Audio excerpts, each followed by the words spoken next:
Do you think it would be like funny or like cool to see you like strike him? Like, what do you think like it'd be a hard challenge for him? You think? Com certeza, um desafio. Yeah, I think it'd be a challenge for both of us.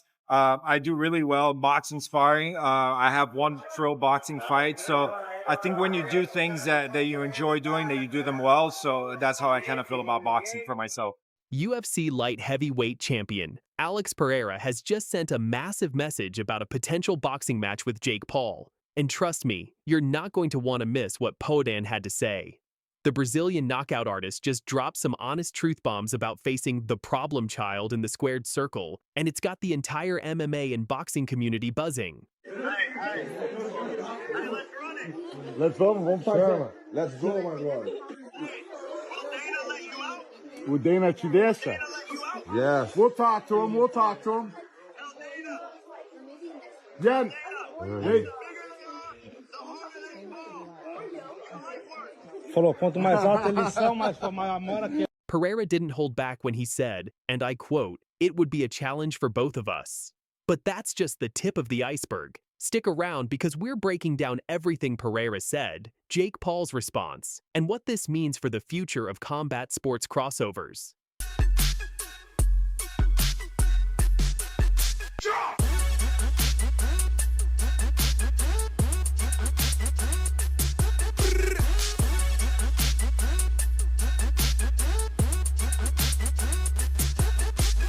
Jake Paul has been building his boxing career for years now by specifically targeting MMA fighters, and he's been incredibly successful at it. Think about it. Paul has already faced and defeated Ben Askren, Tyron Woodley not once but twice, the legendary Anderson Silva, and Nate Diaz. These crossover fights have generated absolutely massive pay-per-view numbers, even if the competitive balance hasn't always been there. Love him or hate him, Paul knows exactly which names will sell tickets and create massive buzz in the combat sports world.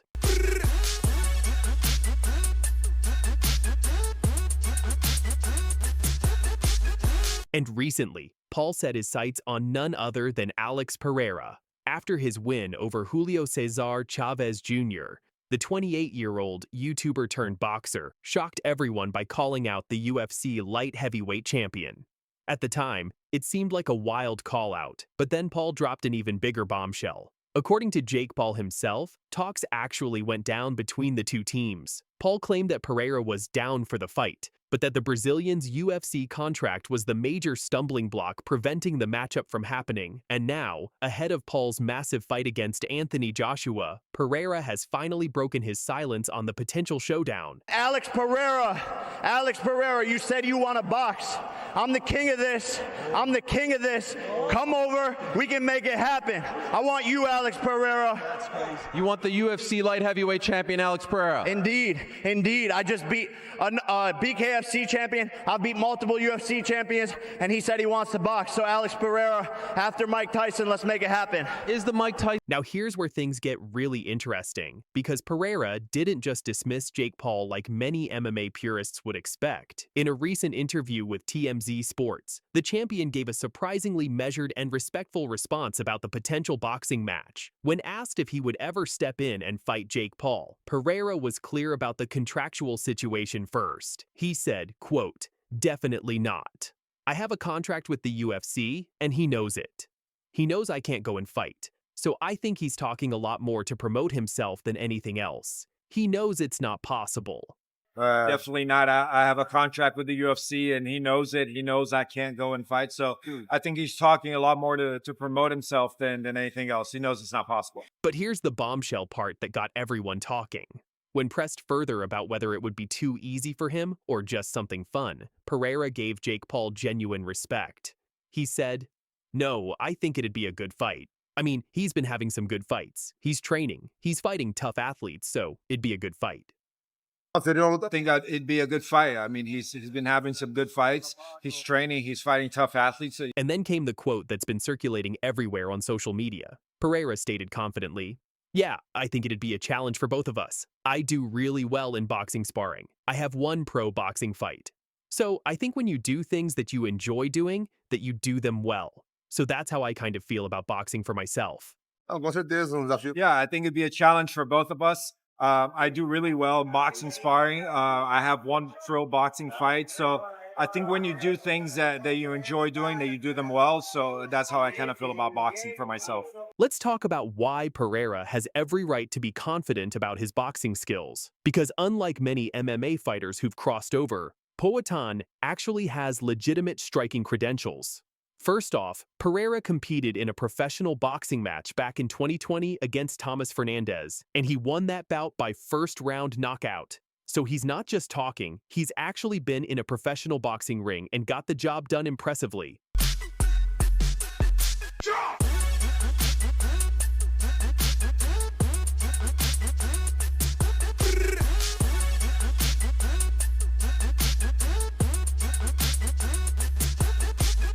But it goes even deeper than that. Pereira's entire combat sports background is rooted in striking. Before he ever stepped into the UFC octagon, he was a highly accomplished kickboxer with devastating knockout power. His kickboxing background makes him exponentially more dangerous in a pure boxing match than your typical MMA fighter, who relies heavily on wrestling or grappling.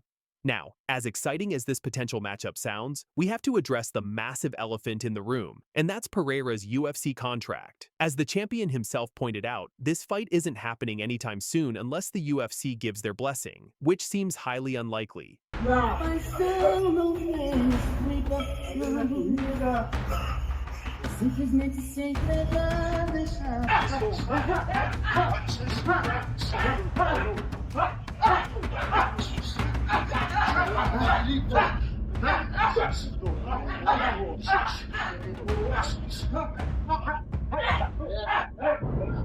The UFC maintains exclusive rights to their fighters for obvious business reasons. They've invested millions of dollars in building up stars like Pereira, and they're not about to let their biggest champions risk taking losses in other sports, especially boxing. So while Pereira can talk about boxing Jake Paul all he wants on social media and in interviews, actually getting UFC approval to make this fight happen is an entirely different story. The promotional and legal hurdles are massive, and right now they seem almost insurmountable. But hey, in combat sports, we've learned to never say never, right? Recently in the news, Jake Paul says that you and your team have spoken to him and are open to having a fight with Jake.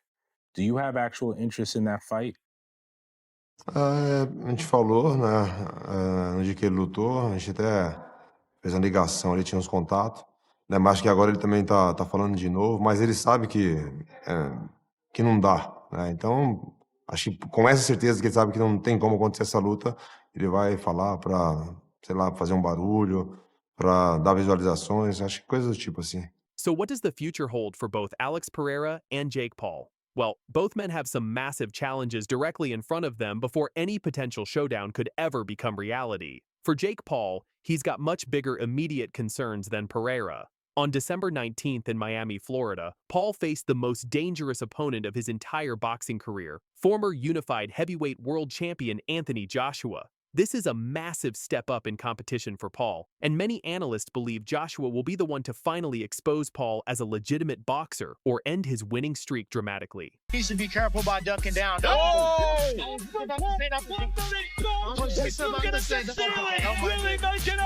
This is over. He ain't getting up. He ain't getting up. Wow. They're waiting. Wow. The problem child strikes again. Meanwhile, Pereira just reclaimed his UFC Light Heavyweight title with a brutal finish against Magomed Ankalaev at UFC 320 last month. The Brazilian champion is currently rallying for an even bigger super fight, not in boxing, but in MMA, against heavyweight champion Jon Jones. There's even talk of this potential Jones versus Pereira super fight happening at the White House in June 2026, which would be absolutely historic.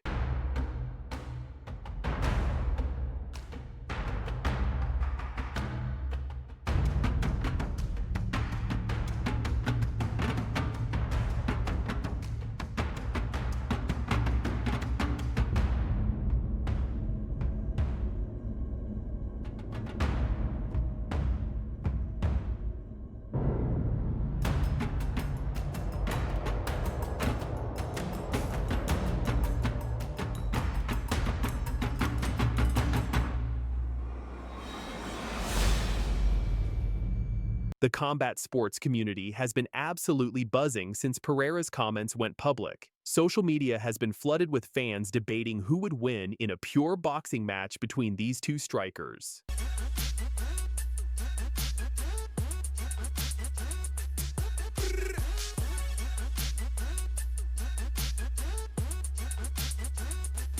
Little Gone in black. Tom Gone. Moving into Aspinall. Oh, nice. Connect. Aspinall goes hot. And Cyril Gane was ranked higher than Tom. Quick jab from Gone. I don't love the spinning. Leaky here early. He's eating prepared. The wolf.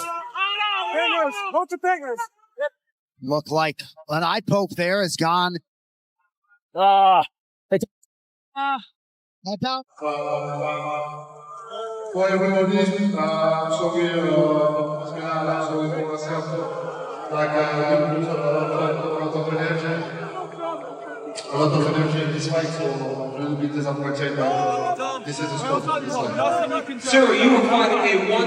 Israel Adesanya and MMA pros drop a massive bombshell on Tom Aspinall ahead, 321 of Cyril Gane's scary looks. They said we're wearing about Tom. Some of the biggest names in the UFC, including former champion Israel Adesanya, are sending you a serious message. They believe Cyril Gane has what it takes to shock the world at UFC 321. This isn't just talk. These fighters are seeing something that could spell trouble for the interim heavyweight champion. Let's break down exactly what they're saying.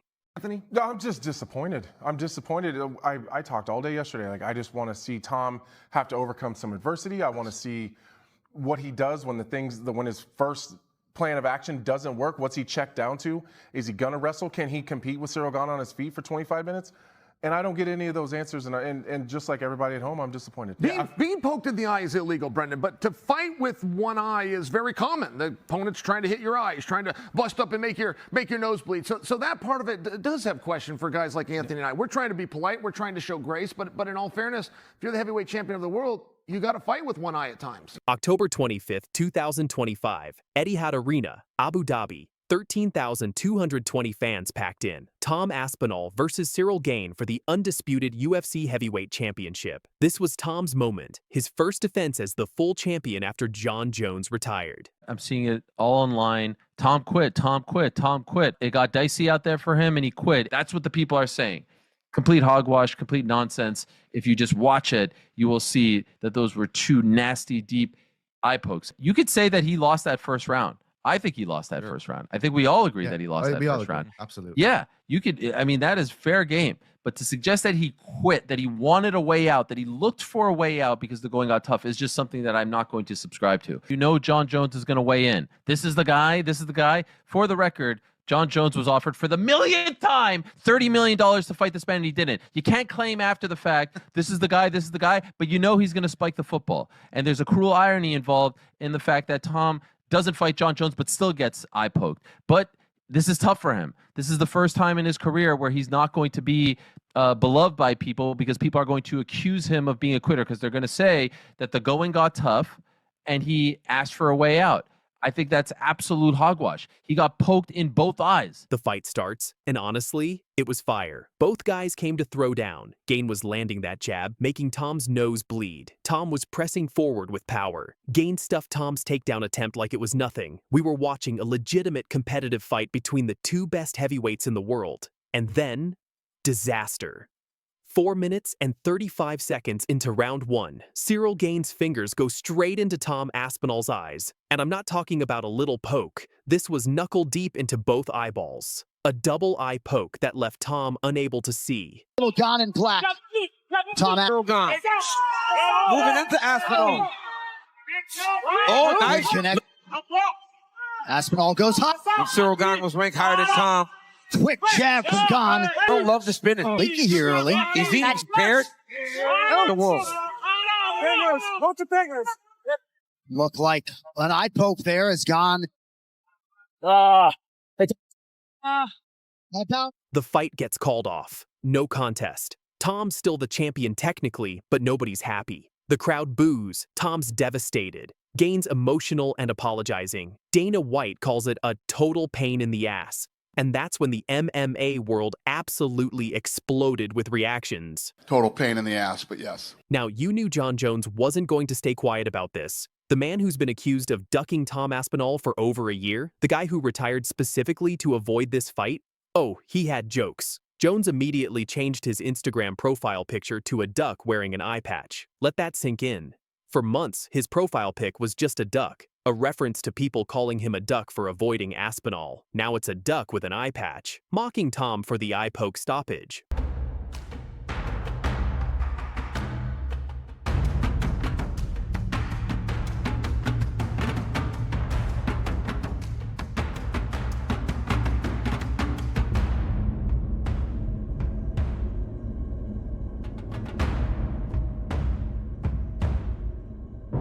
But it gets better, or worse, depending on how you look at it. An old clip from 2016's documentary The Hurt Business resurfaced where Jon Jones literally admits to eye poking on purpose. Listen to this quote, "I do poke people in the eyes, and it's very illegal, but I do it. I react to people trying to punch me in the face by sticking my hand out and pushing their face away.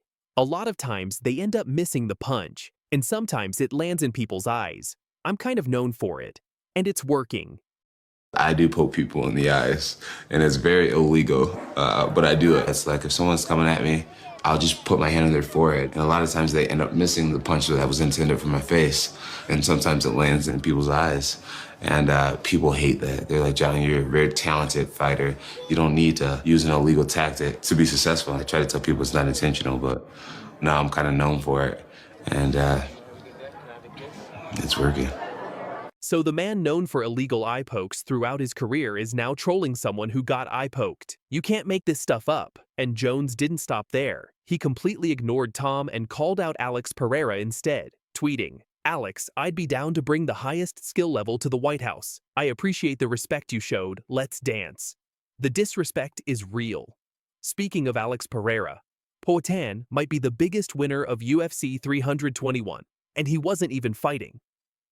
Right after the main event ended, Pereira posted a video on Instagram of himself laughing at the ending. Not a little chuckle, full-blown laughter at the heavyweight division's misery.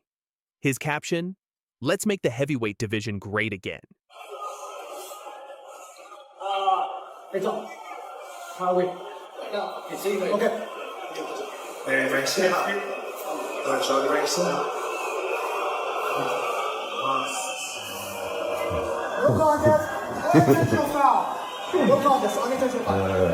Faz parte do jogo, acontece.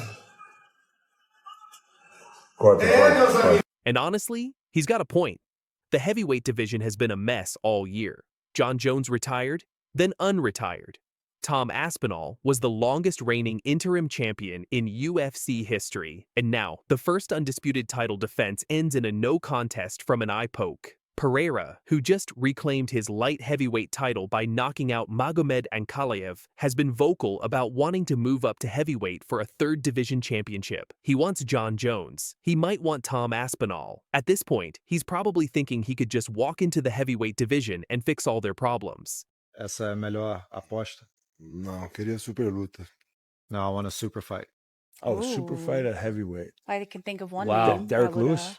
It's Aspinall, man. Bom, não sei se, pô, Casa Branca, Jon Jones. Jon seria uma Jones. super luta. Oh, at the White House. Jon Jones. That's okay. a super fight. All right, so he's... And you know what? After UFC 321, a lot of fans are thinking the same thing. The heavyweight division needs something to get it back on track, and Poatan might be exactly what they need. But wait, there's more. The entire MMA community had opinions about this ending. Let's rapid fire through some of the best reactions. Bilal Muhammad, who's dealt with his own eye injury issues, tweeted, "I've been there. It's the worst feeling ever." He also said if they want to get rid of eye pokes, they need to take a point away instantly. Chael Sonnen went hard on Tom Aspinall on the ESPN post-show. He said, and I quote, "You're the heavyweight champion of the world. You've got to fight with one eye at times." Sonnen basically called Tom soft for not continuing, saying fighters fight with one eye all the time. But in all fairness, if you're the heavyweight champion of the world, you got to fight with one eye at times. Anthony Smith agreed with Chael, saying, "You never say I can't see if you want to continue a fight. I did it in Singapore. You never say, I can't see, if you want to continue to fight. I did it in Singapore. Michael Bisping had Tom's back, though. He said on his podcast, anyone that's been poked in the eye, you know the feeling. It is agonizing. This was a double eye poke, and it was significant. Tom clearly was in a lot of pain. Listen, anyone that's been poked in the eye, you know the feeling. It is agonizing. And it was a double eye poke. Yeah. And it was a significant eye poke. It wasn't like a little scratch. Yeah. It was, they went in. They were proper eye pokes, and Tom clearly was in a lot of pain. What's up, Garcia? Sir. All right, so this is the champ, John Bones Jones, with the champ, Brian Garcia. I want to encourage you all to be out at Dirty Boxing event in Nashville, Tennessee, October 30th. Meet yours truly. I'll be having a meet and greet as well, and I hope to see y'all there. I'll be there. Dirty Boxing. Gotta watch it. Blessed. Elbows. Highly favored. Everything Blessed. you need. Highly favored. I'd love him to have a very highly paid boxing match. For the money. The UFC heavyweight division just collapsed, and nobody saw it coming. Jon Jones, the baddest man on the planet, just walked away from the belt like it meant nothing. Tom Aspinall, the interim champion, waited over 800 days for a fight that never came. And Cyril Gane? He almost quit the sport entirely after Jon Jones destroyed him. But here's where it gets crazy. Leaked chats, quiet calls, and one message spreading like wildfire. We'll get our money elsewhere. You said that you wanted a boxing champion. Yeah, for sure. You're okay with an MMA champion, but you wanted a boxing champion. Boxing for sure. The money is more money. Yeah, more money. Why not? Would that be an outcome for him? No.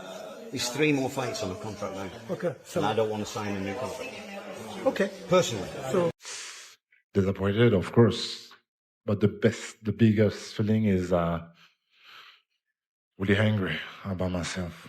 Really angry because yes, we accepted this fight. It was not a short notice, but the time was not too long. But man, we work a lot. And we spend a lot of time with my team, my sparring partner. So I'm really angry about myself because I spend a lot of time with my partner, my coaches, my families, and I don't have a good reflex during the fight. You see, and so I'm really angry. What started as Jon Jones saying he didn't care about the belt turned into a full-scale rebellion that's rewriting combat sports forever. When Jon Jones sat down in front of that camera, you could tell something was different. The guy who'd spent nearly 2 decades as the baddest man on the planet looked almost relieved. Not defeated, not broken, just done. And then he said it. I mean, I just feel like anybody would understand at this point. I'll retire the heavyweight belt if I have to. I'm at a place now where I want to take what I find to be super fights. I don't want to fight dangerous upcomers anymore. I don't really care about this. I mean, I just feel like anybody would understand at this point. Like, you know, I'll retire the heavyweight belt if I have to. It's like, dude, give the guy what he wants at the end of the day, you know? And I'm not talking to Dana directly. I feel like I'm at a place now where, you know, like I want to take what I find to be super fights. I don't want to fight dangerous up-and-comers anymore. I want to fight dangerous, established champions. So Tom can have the heavyweight championship. I don't really care about it. That my body doesn't lie in belts anymore. I've created something much bigger. Right there, in less than 40 seconds, Jon Jones told the UFC and the entire heavyweight division that the belt meant absolutely nothing to him anymore. After beating Cyril Gane in March 2023, he fought nobody else. 0 title defenses. Just endless teasing about Stipe Miocic and a convenient injury that led to Tom Aspinall winning the interim title. But Jones made it crystal clear he had 0 interest in fighting Aspinall. This wasn't negotiation tactics. This felt real, final, and liberating.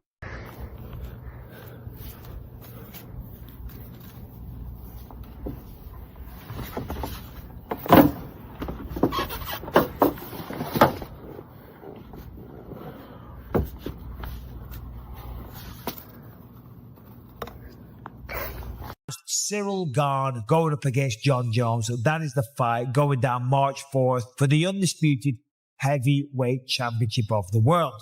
Jon Jones is back, folks. Johnny Bones Jones, arguably the greatest fighter of all time, will fight Cyril Gane for the heavyweight championship at UFC 285 on March 4th. I'm here. I'm in the present. and I'm back on the mission that I've always been on. That's to solidify my spot as one of the greatest fighters ever. This is a motivation, bro. I was born ready, so this is my job. Anyone? No. But let's talk about Cyril Gane for a second. While Jones was walking away, Gane was living through his own personal hell. The French striker, who brought unprecedented technique to heavyweight, had just been submitted by Jones in the first round at UFC 285. What nobody knew was that Gane rarely recovered, not physically, mentally. Speaking to TNT Fight Sports recently, Gane opened up about what really happened. When I lost against Jon Jones, it was different, completely different, he admitted. It was really hard because on social media, the people were really hard on me. The criticism wasn't just harsh, it was brutal. Fans disappeared overnight. The media went silent. Even people in his circle started questioning everything. I remember my feeling after the fight with Jon Jones when I saw all the people turning back, Gane recalled. And here's the shocking part. Cyril Gane almost quit. My reflection was, I just arrived in this sport. I did something well, and the people are really hard on me. I don't understand. Let's do something else because I know I'm a well-funded guy. I can do another job. When I lose against Jon Jones, it was different, completely different. We fixed a lot of things since Jon Jones. We built a real team around me, and the question was really focus on myself, what I want, not about the fan, the team. It was about myself, like, because it was hard. Also, just not because I'm a competitor at first to lose like that. It was really hard, but also because on the social media, the people was really hard with me. It's always like that. It's not about just me. On every sport also. So the question was, okay, what you want, what you really want now. So let's make a focus on it. So that's why I did no media during 1 year, maybe more. And I was only focused on my training, only focused with my team, and build something different. Think about that. One of the most skilled heavyweights in the world was ready to walk away entirely, but then something clicked. I said no, what I really want. So since Jon Jones, I know what I really want. Gane rebuilt everything, his team, his mindset, his purpose. Since Jon Jones, since the fight with Jon Jones, I remembered my feeling after the fight with Jon Jones when I saw all the people turn back. My reflection was, I just arrived in this sport. I do my thing, like I'm good. I'm just arrived. I did something well, and the people are really hard, tough with me. I don't understand. Let's do something else because I know I'm a well-rounded guy. I can do another job, like you see. So it was a little bit. Half of my mindset was okay. Let's go. To do something else and leave the people with the harder fighters in France, you see. But I said, no, what I want, me, really, what I want. So since Jon Jones, I know exactly what I want. So the fire was here since Spivak, Volkov, already. So now I know I want this belt. This is my fire. Meanwhile, Tom Aspinall found himself in the worst possible position. The British fighter won the interim heavyweight title at UFC 295 in November 2023. But an interim title only means something if there's a path to unification. For Aspinall, that path never came. He spent months calling for Jones, only to be met with silence. This division can't be held hostage forever, Aspinall said on the MMA Hour. Either fight or vacate. Fight your best friend for the title, or vacate the belt and never get it back. So this is actually a bit of an on-trend topic. Okay. So my friend and training partner has just got to the UFC. He just got his first. Yeah, I saw. Win, and now he's in the top 10, which is like to get your first win into like you just beat a guy in the top 10. Oh, sick! Oh, nice. So like he's potentially like 2 or 3 wins away from like a title shot. That's all good. Right. Okay. Cool. So yeah. Let's play out. Let's play out. How would this go? So the thing is, if I'd never won a title, I'd never touched gold before. We would have to fight because that's my dream. Yeah. Well, now I've done it. I would be like, I'll vacate it and he can have his time. Fair. Really?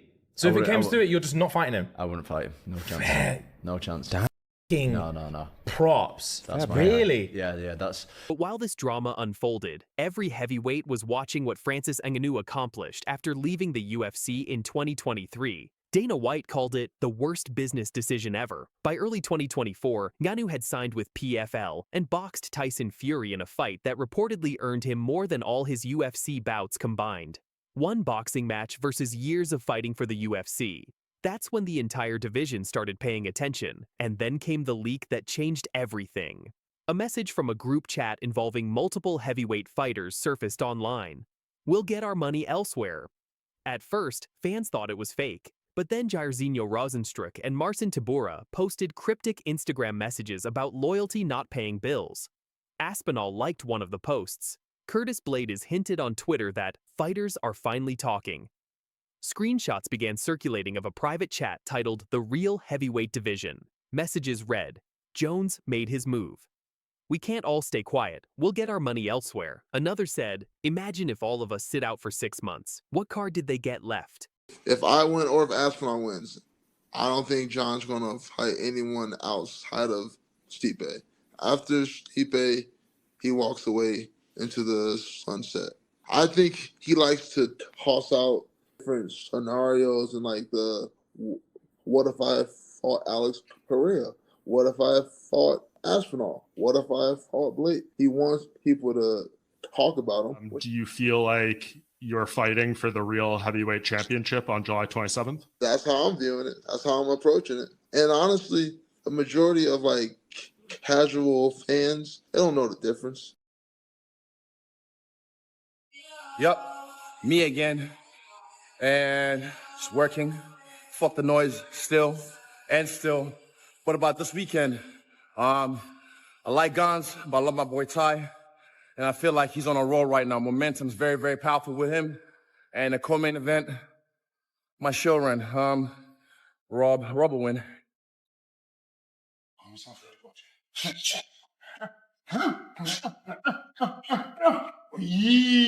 Israel Adesanya and MMA pros drop a massive bombshell on Tom Aspinall ahead 321 of Cyril Gane's scary looks. They said we're wearing about Tom some of the biggest names in the UFC, including former champion Israel Adesanya, are sending you a serious message. They believe Cyril Gane has what it takes to shock the world at UFC 321. This isn't just talk. These fighters are seeing something that could spell trouble for the interim heavyweight champion. Let's break down exactly what they're saying. Tommy Aspinall taking on Cyril Gane. Tom's knocking out everyone, okay? He's the best finisher in all of the UFC. But he won't knock out Cyril Gane. No, because he'll take the easiest path to victory. Cyril Gane's very dangerous on the feet. The only people to beat Cyril Gane are John Jones and Francis Ngannou. And both of them beat him by taking him down.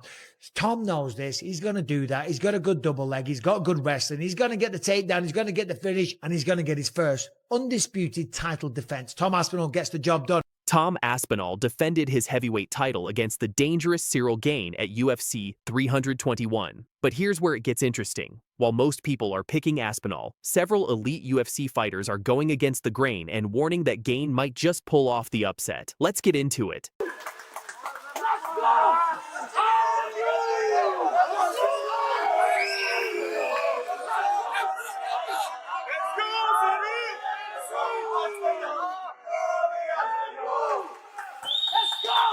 Dominic Cruz said he has no chance. He's going to get submitted just like John Jones did. He's going to get stuffed in the corner and beaten. Okay, he has no chance. He's going to get guillotined just like he did by John Jones. He's going to get stuffed in the corner and beat to death. This perfectly sums up the UFC 321 debate. Everyone acknowledges Gane's skills, but many question whether he can overcome his glaring weaknesses.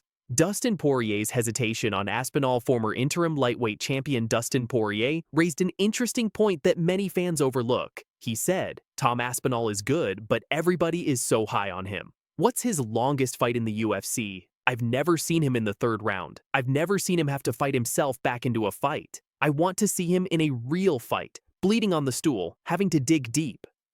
Poirier continued. He's been blowing past these guys for a reason. He's explosive and skilled. But until I see him tested and fight himself back to win, I can't wave that flag like everyone else. Despite his reservations, Poirier still picks Aspinall to win, but his words highlight a crucial unknown. What happens when Tom faces adversity? Honestly, man, I'm not sure. Tom Aspinall is good, but everybody is so high on him. I haven't seen what's his longest fight in the UFC.